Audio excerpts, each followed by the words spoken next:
अतुल बेटा, इतनी तेज बारिश हो रही है, मैं बहू का गृह प्रवेश कैसे करवाऊं? जब तक बारिश नहीं रुक जाती तुम दोनों कार में ही रहना। बहू, बारिश तो होती रहेगी। इस बारिश के चलते मैं शुभ मुहूर्त हाथ से नहीं जाने दे सकती। पंडित जी ने यही शुभ मुहूर्त बताया था। आशा और शोभा दोनों ही पड़ोसन थी। शोभा जितनी मॉडल थी तो आशा उतनी ही ज्यादा गंवार, जो पुराने ख्यालातों की थी। इसलिए वो शुभ मुहूर्त देखकर बारिश में ही अपनी बहू का गृह प्रवेश करवाती है। भाभी, अब ये मत सोचना कि माँ बुरी है। पंडित जी ने आपके गृह प्रवेश का शुभ मुहूर्त इस समय का ही निकाला था, इसीलिए बारिश में आपका गृह प्रवेश करवाना पड़ रहा है। आशा बहन, तुम्हें तो बिल्कुल वैसी बहू मिली है जैसा तुम चाहती थी, वरना आजकल की बहुएं कहाँ घूंघट में आती हैं और बारिश में गृह प्रवेश करवाती हैं। सुमित्रा बहन, ना तो हम इतने मॉडर्न हैं और ना ही हमारी बहू की बारिश रुकने का इंतजार करें और बिना घूंघट के ससुराल आए, ताकि हर कोई पहले ही बहू का मुंह देख ले। आशा अपनी मॉडर्न पड़ोसन शोभा को सुनाकर वहां अपनी बहू का गृह प्रवेश करवाती है। कुछ ही देर में बारिश रुक जाती है, पर बाहर कीचड़ हो जाता है। इसीलिए अतुल सबके सामने गाड़ी से उतरकर अपनी बीवी को गोद में उठा लेता है और दरवाजे पर खड़ा होता है। जिसके बाद शोभा हंसती हुई अपने बहू बेटे की आरती उतारती है और उनके गृह प्रवेश कराती है, जिसे देखकर आशा जलती है। बेशर्मी की भी हद होती है। बताओ, अभी शादी को कुछ घंटे ही हुए हैं और कैसे अतुल ने पूरे मोहल्ले वालों के सामने अपनी बीवी को गोद में उठा लिया और शोभा बहन हंस रही थी। अरे आशा, ये मॉडर्न लोग होते ही ऐसे हैं, पर हम लोग उनकी तरह नहीं हैं। हमारे घर में मान मर्यादा है, बड़े छोटों का लिहाज किया जाता है। ये देखकर आशा और विनोद अपने घर का दरवाजा बंद कर लेते हैं, तो वहीं शोभा अपनी बहू से कहती है, बहू, मैं सास जरूर बन गई हूँ, पर तू मुझे अपनी दोस्त ही समझना।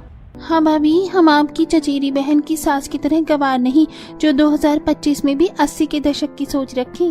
वो तो मुझे आते ही दिख गया था करिश्मा। वेल, मैं बहुत ज्यादा थक गई हूँ।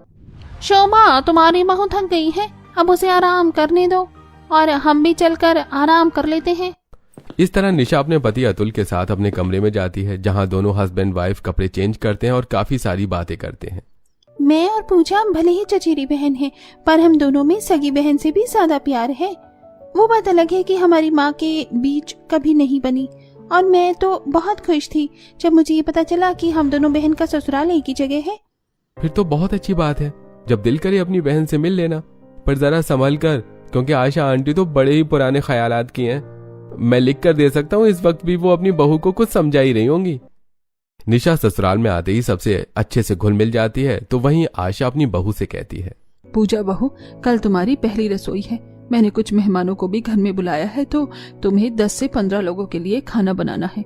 और हाँ, बारिश का मौसम है, कल किसी भी वक्त बारिश हो सकती है, इसीलिए पकौड़े तो बनाकर रखना। हमारे घर में बारिश के मौसम में पकौड़ा पार्टी होती है।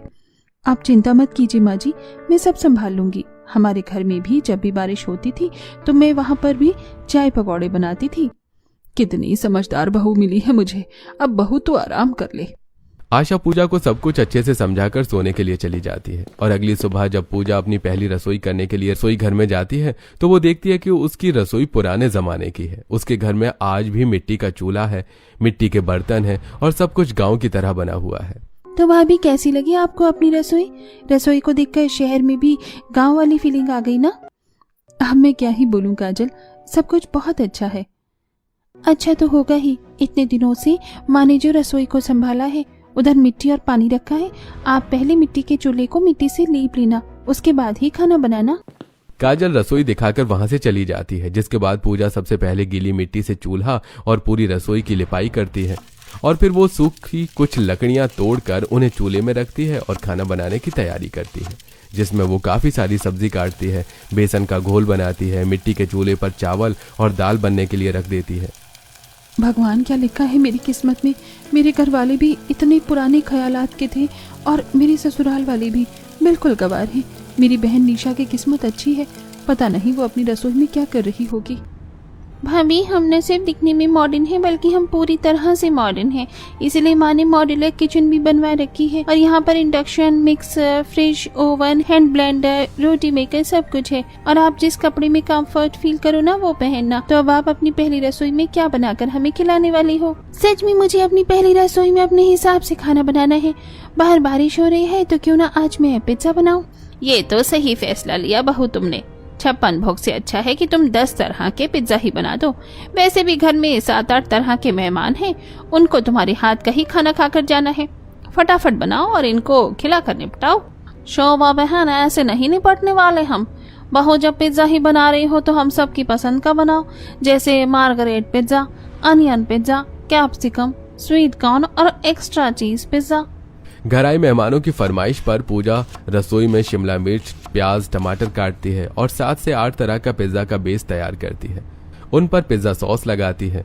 एक पर सब्जी, दूसरे पर कैप्सिकम, तीसरे पर चीज डालकर घर आए सभी मेहमानों के लिए उनकी पसंद का अलग अलग तरह का पिज्जा बनाती है और सभी के लिए बालकनी पर पिज्जा लगाती है। बारिश का समय है और मेरी बहू की पहली रसोई है, तो इसलिए मैंने सारा अरेंजमेंट बालकनी में ही कर दिया है। यह तो बहुत अच्छा किया शोभा तुमने। वैसे पिज्जा में से खुशबू तो काफी अच्छी आ रही है। अरे अब बस हम लोग पिज्जा ही देखते रहेंगे या खाएंगे भी? चलिए बारिश को देखते हुए पिज्जा खाकर मजा लीजिए। बहू, तुम भी हमारे साथ बैठो। हम कोई गवाह नहीं जो सबके खाने के बाद तुम्हें खाने को बोले। तुमने इतनी मेहनत से बनाया है।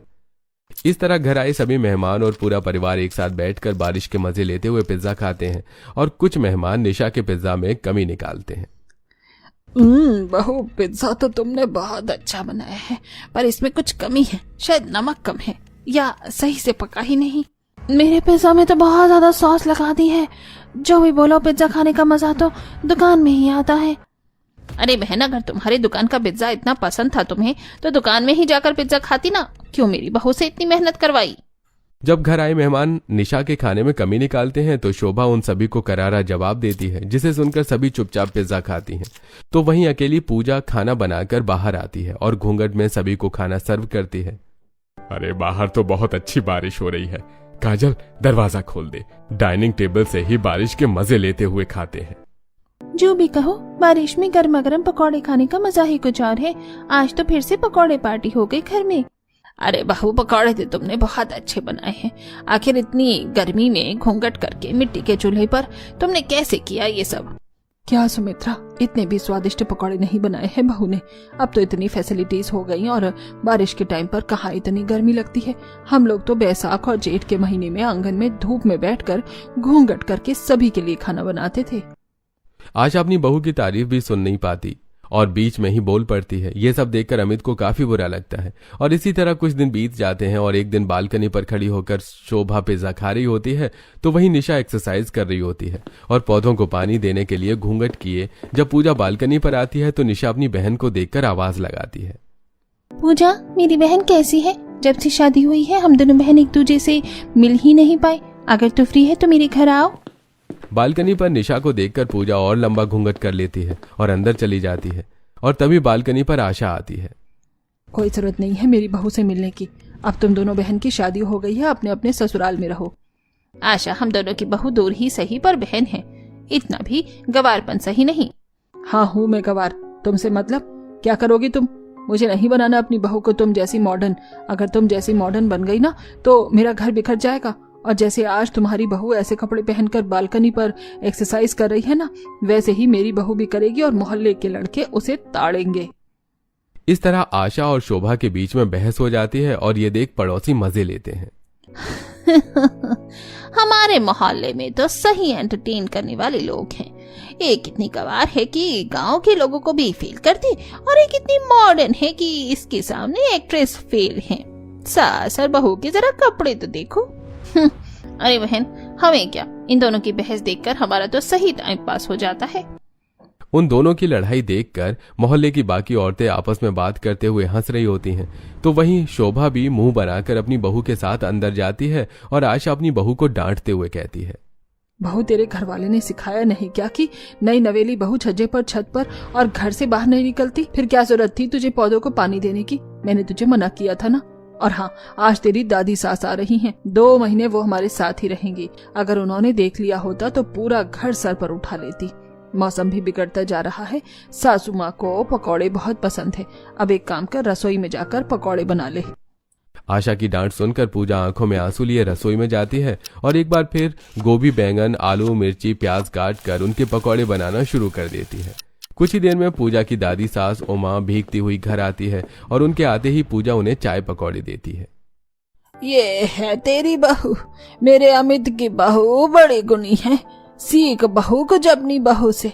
आज तक तूने भी मुझे आते ही बारिश के मौसम में कभी इस तरह से चाय पकौड़े नहीं दिए।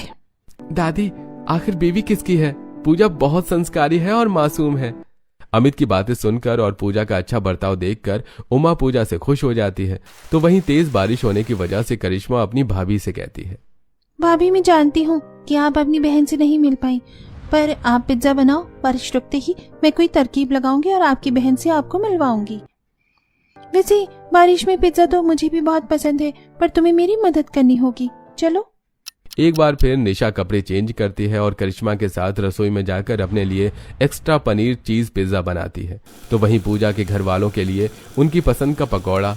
देखते ही देखते कुछ दिन बीतते हैं और निशा अपनी सास के साथ मार्केट जाती है और वहां से काफी सारी सब्जी, पिज्जा, ब्रेड और पिज्जा बनाने का सामान लेकर घर आने लगती है। अब जैसे ही वो लोग अपने मोहल्ले में पहुंचते हैं, तेज बारिश होने लगती है, जिसके बाद दोनों सास बहू भागती हुई अपने घर के दरवाजे पर आती हैं। माँ जी, थैंक गॉड, हम सही समय पर आ गए। पापा जी दरवाजा खोलिए, हम भीग चुके हैं।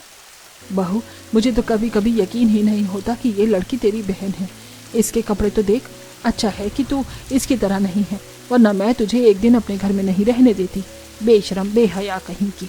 माँ, तुम क्यों दूसरों की लाइफ में इतना इंटरफियर करती हो? उनकी जिंदगी, उनकी मर्जी, कैसे भी कपड़े पहने, कुछ भी खाएं।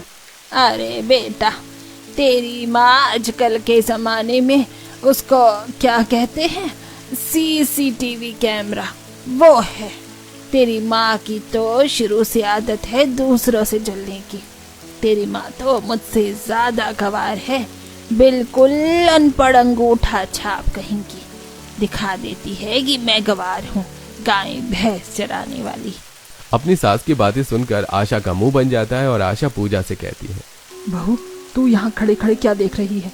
अपनी बहन से मिलने का दिल है? अगर उससे मिलने का दिल है तो मैं तुझे बता दूं, भूल जा अपनी उस बहन को और जाकर हम सबके लिए पकौड़े बना। बाहर इतना अच्छा मौसम है, मैं नहीं चाहती कि माँ जी की बातों से मेरा दिमाग खराब हो। अपनी सास का गुस्सा देखकर पूजा डर जाती है और रसोई में जाकर पकौड़े बनाने लगती है। उसे थोड़ी सी गर्मी लगती है, इसीलिए वो रसोई की खिड़की खोल देती है, जिससे ठंडी ठंडी हवा और बारिश के छींटे आ रहे होते हैं। जब से शादी हुई है मैंने तो बारिश के मजे ही लेना छोड़ दिए। शादी से पहले मैं अपनी बहन के साथ कितने मजे करती थी बारिश में। पूजा खिड़की खोलकर पकौड़े बना रही होती है, तभी वहाँ आशा आती है और खिड़की बंद करके अपनी बहू पर भड़कती है। बहू, लगता है अपनी बहन को देख देख कर तुझे भी उसी की तरह बनने का शौक चढ़ रहा है, तभी तो खिड़की खोलकर बैठ गई। ये गांव नहीं शहर है। यहाँ के बदमाश लड़के बस इसी फिराक में रहते हैं कि बस किसी के घर की खिड़की दरवाजा खुले और वो ताक झांक कर सके। समझी? जी माँ जी, मैं समझ गई, आगे से ध्यान रखूंगी।